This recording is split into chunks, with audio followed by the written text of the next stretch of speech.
Hi guys, Milo Tarot here. Welcome back po for your kapalaran sa pag-ibig. Para po ito sa mga Earth signs, Taurus, Virgo, and Capricorn.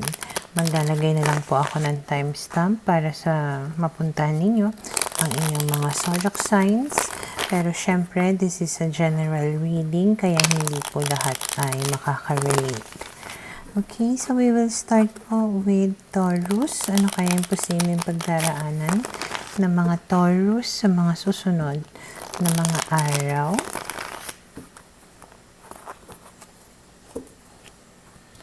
Okay, so we have here the Ten of Swords, the Knight of Wands, the Six of Swords, the High Priestess, and we have here the Princess of Wands.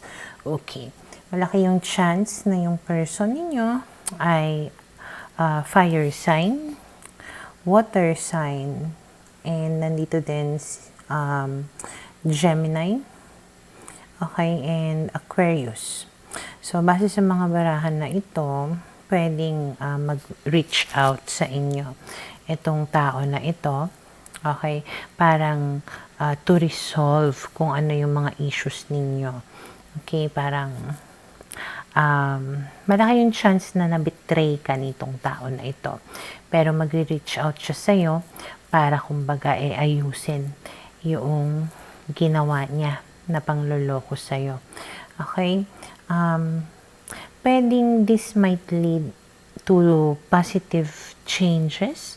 Okay? Pwedeng siguro nagbago na siya or magbabago siya or mababago yung dynamics ng relationship ninyong dalawa. Pero nakikita ko dito na talagang nag-iisip ka ng maigi.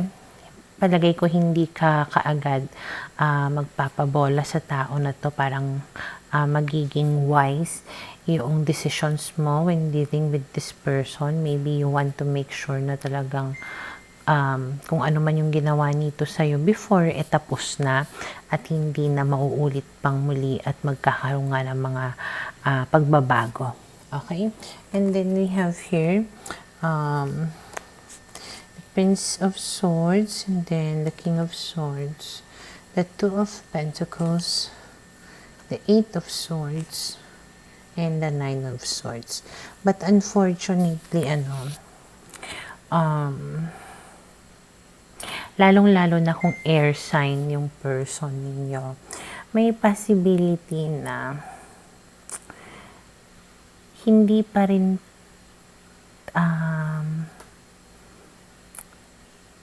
parang meron pa rin something. Okay? Parang meron pa rin siyang pinagkakabisihan na tipong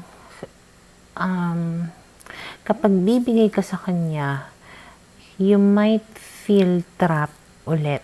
Okay? Or pwede siguro na hanggang ngayon hindi ka talaga makampante sa kanya. Parang ini-stalk mo, basta parang may mga informations ka pa rin na inaalam.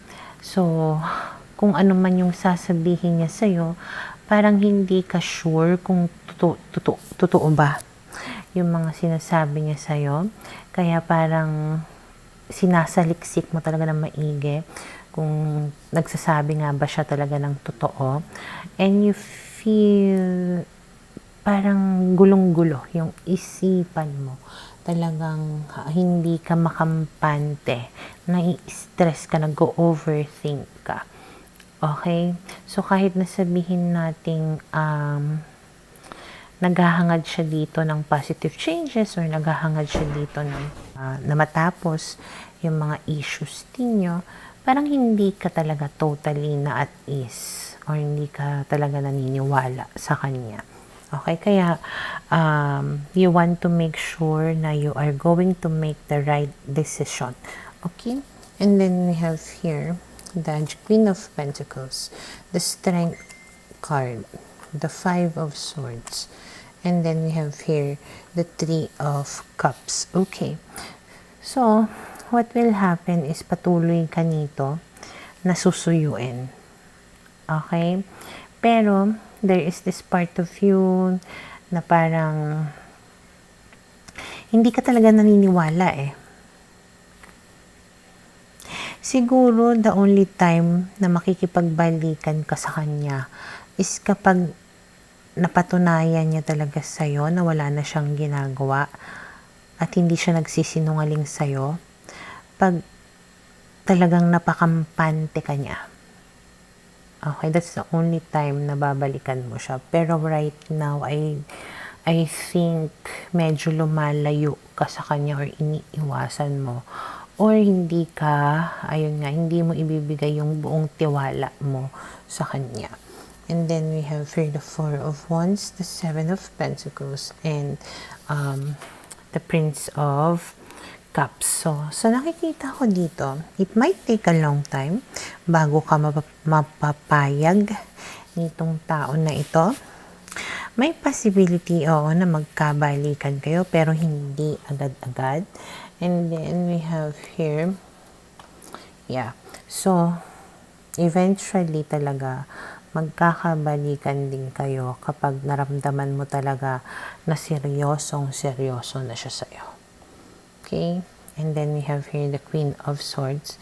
Maybe right now, hindi ka ganun nakatakot na mawala itong tao na to. Parang ang iniisip mo or ang iisipin mo ay mainam na mawala ka na lang kaysa naman bumalik ka at sasaktan mo akong muli. Okay? So, mas stronger ka na when you are dealing with this person. Okay? So, for now, ito ay nakikita ko na posibleng mangyari sa mga Taurus.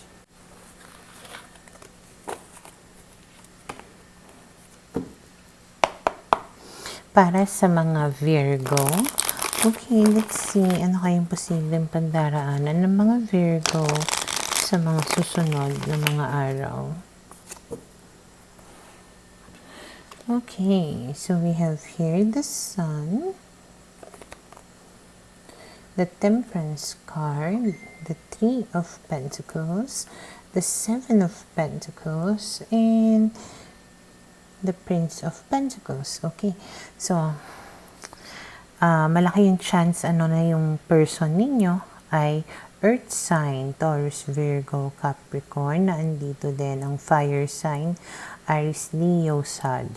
So base sa mga barahan na to, maaaring maging masaya yung mga susunod na mga araw ninyo. Parang everything is peaceful, quiet, harmonious, ganyan. And it's all because of this person nga na parang gustong ayusin or makipagbati sa'yo. This might be something that you've been waiting for, hoping for, and it's finally going to happen. Okay? And then we have here the Justice card. Again, a very good card. Four of Pentacles, Ten of Pentacles, Knight of Pentacles, and the Seven of Cups. Okay, so base sa mga barahan na to, parang ibibigay niya na sa'yo finally yung hinahangad mo or what you really deserve. Okay, pwede rin na mabuo yung family ninyo or yung relationship ninyo. Magiging masaya yung pagsasama nyo sa mga susunod na mga araw. And talagang parang committed siya sa'yo. And parang maraming mga possibilities, chances, opportunities na mangyayari sa relationship ninyong dalawa. Okay? Ang nakikita ko is siguro this might take a long time na bago magbago. Paano ko ba i-explain?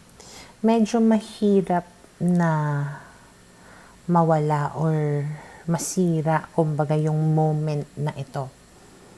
Okay? This might go on for how many days or how many weeks. Ganyan na masaya lang kayong dalawa. Okay?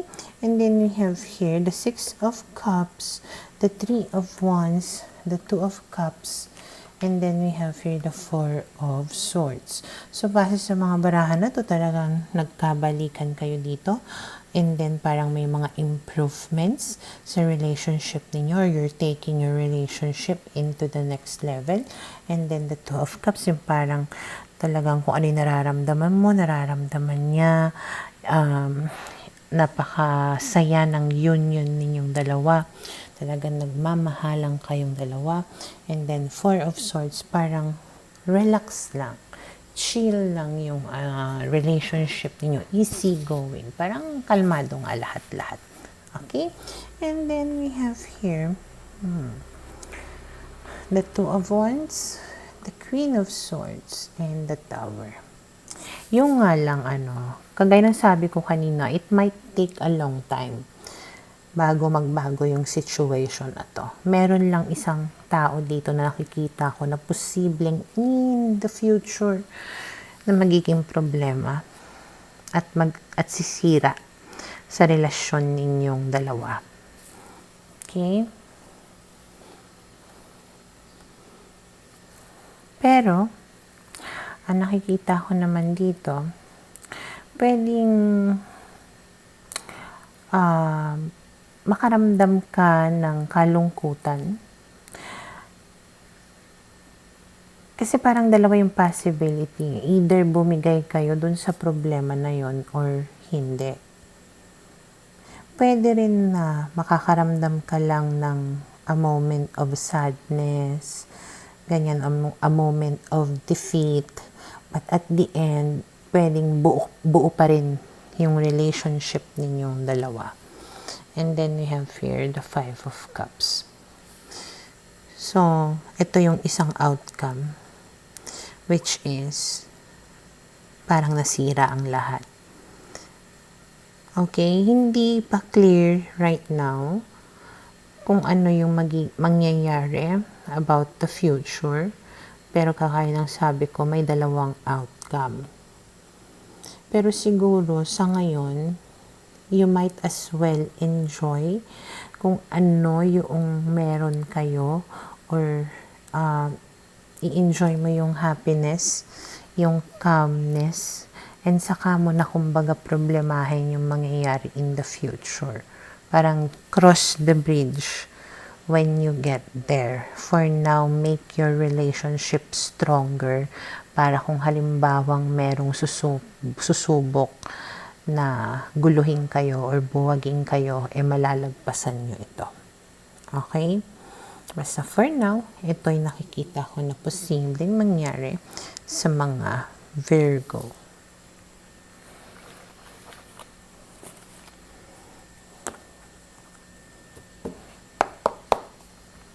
Para sa mga Capricorn, okay, let's see. Ano kayong posibleng pagdaraanan ng mga Capricorn sa mga susunod na mga araw? So we have here the Six of Pentacles, the Devil, the King of Wands, the Queen of Swords, and the Eight of Cups. Okay. So, base sa mga barahan na to, there's a possibility that you might get attracted to somebody or somebody will get attracted to you. Okay? Pwede rin na merong isang tao dito na makakapagbigay sa'yo ng mga pangangailangan mo. And parang na-attract ka sa tao na to. Okay? May chance na itong tao na ito might be attracted to you physically, or to whatever you can provide him, parang ganyan. Pero emotionally medyo tagilid. Okay, pwedeng gusto kanya pero hindi kanya mahal. Okay, or may kailangan lang siya sa'yo, or may naibibigay ka lang sa kanya pero hindi kanyang ganun na parang walang feelings. Okay? At ramdam mo yun, mararamdaman mo yun. Na tipong you do not feel content or satisfied emotionally with this person. Kahit na sabihin natin binibigay niya yung pangangailangan mo physically, ganyan. Parang something is missing. Okay? And then we have here the Nine of Swords. Siyempre, nag-overthink ka dito. Okay? Talagang gulong-gulo ka dun sa situation nyo. Maybe yung iba sa inyo walang label, yung iba pwedeng FOBO, pero na-in love kayo. Basta yung mga ganun. Just apply it according to your situation. Okay? So, umaasa ka somehow na mag-commit sa'yo itong tao na ito. And parang ikaw pa ngayon nagbibigay ng effort para lang kumbaga seryosohin kanya or mahalin kanya or para magbigay siya sa'yo ng more than na naibibigay niya. Okay? And I do see na magkakaroon kayo ng open communication with each other, like clearing things like, ano ba talaga tayo? Ano ba tong sitwasyon natin? Hanggang dito lang ba tayo? Anong label natin? May label ba tayo? Para ganyan. Okay? And then we have here the Knight of Cups, the Hermit, the Prince of Swords, and the Eight of Swords. So, sa nakikita ko dito, parang merong ibang darating pa sa'yo, parang hindi pa siya. Kasi nakakaramdam ka dito ng kalungkutan eh. Parang you feel helpless. Ganon. So siguro may darating pa na iba sa'yo na may mahahanap ka pa na iba. Or pwedeng i-clear niya sa'yo na hanggang dito lang tayo, hindi ko maibibigay sa'yo yung gusto mo, ganon. Pero nakikita ko rin na kahit sabihin niya sa'yo na hindi niya maibigay yung gusto mo, you will stay pa rin sa kanya. And then we have, meron pa talaga, you will meet another one pa talaga, a new person in the future. Okay? Parang it's coming. This new person is coming towards you. Yan, na parang ito siguro yung tinaob ko kasi baka anuhin ako ni YouTube. Okay? The Hierophant and the Star. So, ibig sabihin, there is still hope for you that you will find somebody else na siseryoso sa'yo at pwedeng makatuluyan mo. Kaya wag kang masyadong kakapit dyan sa tao na yan na hindi ka mabigyan ng label ngayon. And then we have here the Death card. So, something needs to end in order for something new to begin. So, kung gusto mo, kumbaga na dumating sa'yo itong tao na siseryoso sa'yo, kailangan mo munang i-end or tigilan yung tao na hindi sumiseryoso sa'yo. Parang, kailangan magkaroon ng space sa buhay mo para makapasok yung tamang tao para sa'yo. Okay? So, for now, ito yung nakikita ko na posibleng mangyari sa mga Capricorn.